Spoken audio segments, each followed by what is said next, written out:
Hello বন্ধুরা, আজকে আমি তোমাদের একটা নতুন রেসিপি দেখাচ্ছি। অবশ্য আমার কাছে এটা নতুনই, ভোলা ভেটকি যেটাকে বলে।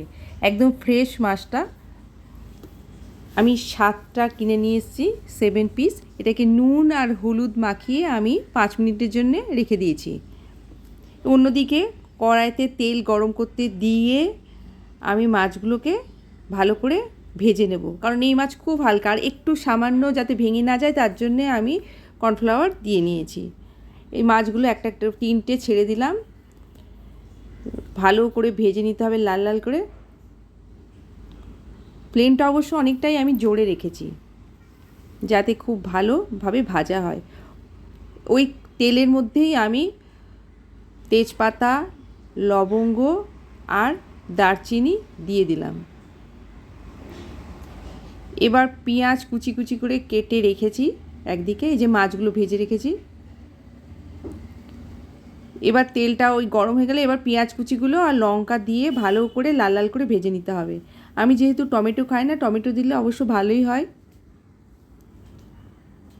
খুব ভালো করে এটাকে ভেজে নিতে হবে। আর আমি এদিকে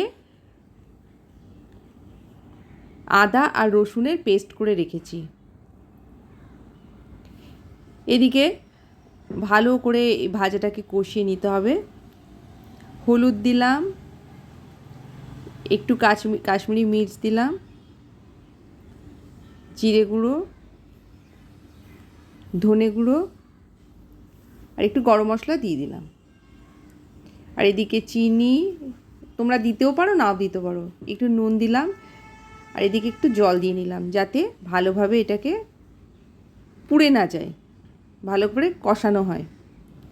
আর দিয়ে দিলাম একটু লেবুর রস, যেহেতু আমি টমেটো খাই না তাই একটু পাতিলেবুর রস করে রেখেছিলাম, ওটাকে দিয়ে ভালো করে কষিয়ে নিতে হবে তেল ছাড়া অবধি।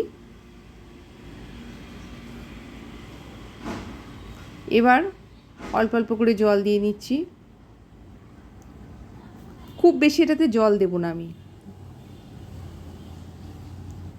জলটা ভালো করে ফুটে উঠলে মাছগুলো ছেড়ে দিয়ে ধনেপাতা দিয়ে দিলাম, আর 2টো কাঁচা লঙ্কা দিয়ে দিলাম ফ্লেভারের জন্যে। দেখো রেডি। খেতে অবশ্য খুবই সুন্দর হয়েছে, কারণ আমি এটা খেয়ে নিয়ে তারপরে আমি ভিডিওটা শেয়ার করেছি।